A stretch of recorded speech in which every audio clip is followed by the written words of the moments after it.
আল্লাহর হাবিব সাল্লাল্লাহু আলাইহি ওয়াসাল্লাম বললেন, আমার আলকামা যদি কালিমা পড়া ছাড়া কবরে চলে যায়, ইন্তেকালদার হয়ে যায়, আমার আল্লাহর আদালতে আলকামা ধরা খেয়ে যাবে, জাহান্নামের আগুনের মধ্যে আলকামার পড়তে হবে। এটা আমি আল্লাহর হাবিবের সহ্য হবে না। এই জন্য দুনিয়াতে কাঠ খণ্ড নিয়ে আসো, আগুন ধরাও, দুনিয়ায় আমার আলকামারে আমি নিজের হাতে জ্বালিয়ে দিব। এবার কাঠখণ্ড জড়ো করা হলো, আগুন দেয়া হবে। এই মুহূর্তে মা বলতেছে, ইয়া রাসূলুল্লাহ, ইয়া হাবিবাল্লাহ, একটু থামেন, আমি মা হয়ে কোনোদিন সহ্য করতে পারবো না। আমার আলকামাকে আমার সামনে আগুনের মধ্যে পুড়িয়ে দেয়া হবে। আল্লাহর হাবিব সাল্লাল্লাহু আলাইহি ওয়াসাল্লাম বলতেছেন, মা, দুনিয়ার আগুন তো সামান্য পরিমাণ কষ্ট দেয়, কিন্তু আল্লাহর তৈরি করা জাহান্নামের আগুন এত কঠিন, ওই আগুন যাকে স্পর্শ করবে তার দুঃখের কষ্টের শেষ নাই। এবার আলকামার মা বলতেছে, ইয়া রাসূলুল্লাহ, আগুন জ্বালানো লাগবে না, আমার আলকামাকে পোড়ানো লাগবে না, আমি আল্লাহর জন্য আমার সন্তান আলকামাকে মাফ করে দিলাম। এবার আল্লাহর হাবিব সাল্লাল্লাহু আলাইহি ওয়াসাল্লাম সাহাবীদেরকে পাঠালেন, বললেন, যাও, এবার যাও, আমার আলকামার সামনে যে এবার ঈমানের তালকিন দাও, ঈমানের তালকিন তোমরা তার সামনে দাও। এবার যখন সাহাবীরা তার সামনে তালকিন দিতেছে, ওগো আলকামা, পড়ো, আশহাদু আল্লা ইলাহা ইল্লাল্লাহ ওয়া আশহাদু আন্না মুহাম্মাদান আবদুহু ওয়া রাসূলুহু। পড়ার সঙ্গে সঙ্গে দেখা যায় আলকামা ঠোঁটটা নাড়ায়, আলকামার জবান দিয়ে বের হয়, আশহাদু আল্লা ইলাহা ইল্লাল্লাহ ওয়া আশহাদু আন্না মুহাম্মাদান আবদুহু ওয়া রাসূলুহু। ঈমানের কালিমা পড়ে আলকামা দুনিয়া থেকে বিদায় হয়ে যায়। আরো বেশি ভয়ানক হযরত আলকামা রাদিয়াল্লাহু তাআলা আনহু, যিনি একজন নবীর জলিল কদর সাহাবী। এই আলকামা রাদিয়াল্লাহু তাআলা আনহু ইন্তেকালের সময় সাহাবায়ে কেরাম ওনাকে কালিমায়ে শাহাদাতের তালকিন দিচ্ছেন, বারবার বলতেছেন, আলকামা, তুমি কালিমা পড়ো, আশহাদু আল্লা ইলাহা ইল্লাল্লাহু ওয়া আশহাদু আন্না মুহাম্মাদান আবদুহু ওয়া রাসূলুহু। কিন্তু আলকামা রাদিয়াল্লাহু তাআলা আনহু যতবার কালিমা পড়তে যান, ওনার জবানের মধ্যে কালিমা আটকে যায়, পড়তে পারেন না। বারবার তালকিন দেয়া হয়, কিন্তু হযরতে আলকামার জবান দিয়ে কালিমা আসে না। এবার সাহাবীরা টেনশনে পড়ে গেলেন, কি আজীব ব্যাপার, আল্লাহর হাবিবের একজন জলিলুল কদর সাহাবী, কিন্তু ইন্তেকালের সময় তার জবান দিয়ে কালিমা আসতেছে না। খবর চলে গেল আল্লাহর রাসূল সাল্লাল্লাহু আলাইহি ওয়াসাল্লামের দরবারে। তিনি বিজ্ঞ কয়েকজন সাহাবী পাঠালেন, বললেন, যাও, আমার আলকামার সামনে যে ঈমানের তালকিন তাকে দাও। এবার ওই সাহাবীরা এসে ঈমানের তালকিন দেয়, কিন্তু আলকামার জবান দিয়ে আসে না, কালিমা আসে না।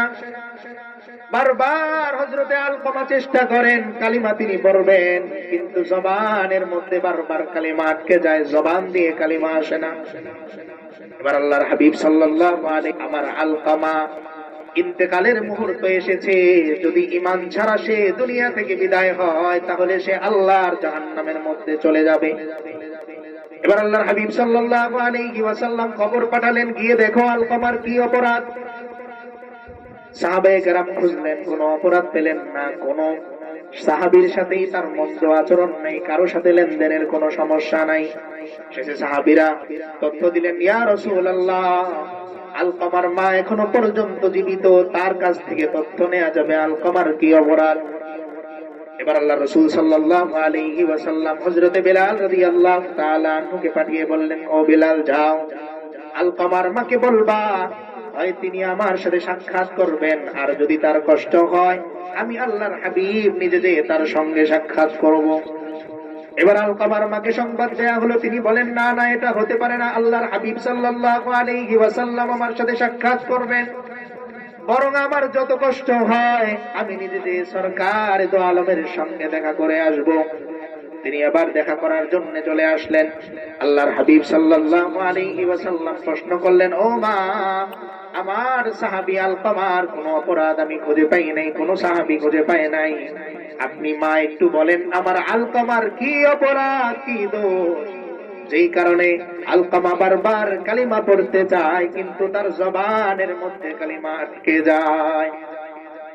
এবার মা বলতেছে, ইয়া রাসূলুল্লাহ, এই বিষয়ে আমি কিছু বলতে চাই না, বরং এই বিষয় মনে করলেই আমার বুকটা ফেটে যায়, আমার চোখ দিয়ে অশ্রু ঝরে। আল্লাহর হাবিব সাল্লাল্লাহু আলাইহি ওয়াসাল্লাম বললেন, মা আপনি বলেন আলকামার কি অপরাধ? এবার তিনি বলতেছেন, ইয়া রাসূলুল্লাহ, আমি যদি আমার পিঠটা আপনাকে একটু দেখাতে পারতাম। আমার স্বামী ইন্তেকাল করেছে, আলকামা তখন ছোট, আমি বড় কষ্ট করে আলকামাকে লালন পালন করেছি। দ্বিতীয় কোন জায়গায় আমি বিবাহ বসি নাই। এই মক্কাতে আমি এত রূপসী একজন নারী, বহু জায়গা থেকে আমার প্রস্তাব এসেছে, কিন্তু আমি প্রস্তাব গ্রহণ করি নাই আলকামাকে মানুষ করব বলে। কিন্তু আমার এই আলকামা ধীরে ধীরে যখন বড় হয়ে গেল, বিবাহ সে করলো, স্ত্রীর কথা শুনে সে আমাকে এমন ভাবে আঘাত করেছে, আমি যদি আপনাকে দেখাতে পারতাম আমার পিঠটা দাগে রক্তে রঞ্জিত করে ফেলেছে, এই কষ্ট ছাড়া আমার আলকামার আর কোনো অপরাধ নাই। মা বলতেছে, এই অপরাধ ছাড়া আর কোনো। এবার আল্লাহর হাবিব সাল্লাল্লাহু আলাইহি ওয়াসাল্লাম বলতেছেন, ও মা, আপনি মাফ করে দেন, কারণ আপনার মনে যতক্ষণ পর্যন্ত কষ্ট থাকবে, আমার আলকামা কালিমা পড়ার ইচ্ছা করার সত্ত্বেও তার জবান দিয়ে কালিমা আসবে না।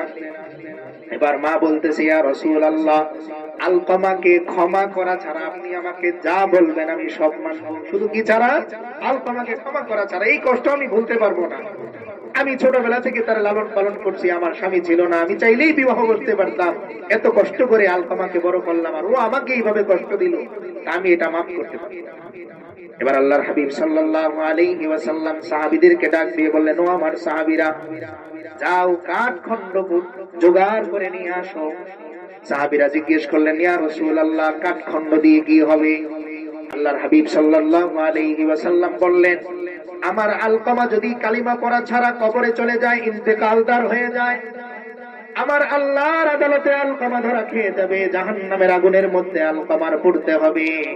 এটা আমি আল্লাহর হাবিবের সহ্য হবে না। এই জন্য দুনিয়াতে কাঠ খণ্ড নিয়ে আসো, আগুন ধরাও, দুনিয়ায় আমার আলকামারে আমি নিজের হাতে জ্বালিয়ে দিব। এবার কাঠখণ্ড জড়ো করা হলো, আগুন দেয়া হবে। এই মুহূর্তে মা বলতেছে, ইয়া রাসূলুল্লাহ, ইয়া হাবিবাল্লাহ, একটু থামেন, আমি মা হয়ে কোনোদিন সহ্য করতে পারবো না। আমার আলকামাকে আমার সামনে আগুনের মধ্যে পুড়িয়ে দেয়া হবে। আল্লাহর হাবিব সাল্লাল্লাহু আলাইহি ওয়াসাল্লাম বলতেছেন, মা, দুনিয়ার আগুন তো সামান্য পরিমাণ কষ্ট দেয়, কিন্তু আল্লাহর তৈরি করা জাহান্নামের আগুন এত কঠিন, ওই আগুন যাকে স্পর্শ করবে তার দুঃখের কষ্টের শেষ নাই। এবার আলকামার মা বলতেছে, ইয়া রাসূলুল্লাহ, আগুন জ্বালানো লাগবে না, আমার আলকামাকে পোড়ানো লাগবে না, আমি আল্লাহর জন্য আমার সন্তান আলকামাকে মাফ করে দিলাম। এবার আল্লাহর হাবিব সাল্লাল্লাহু আলাইহি ওয়াসাল্লাম সাহাবীদেরকে পাঠালেন, বললেন, যাও, এবার যাও, আমার আলকামার সামনে যে এবার ঈমানের তালকিন দাও, ঈমানের তালকিন তোমরা তার সামনে দাও। এবার যখন সাহাবীরা তার সামনে তালকিন দিতেছে, ওগো আলকামা, পড়ো, আশহাদু আল্লা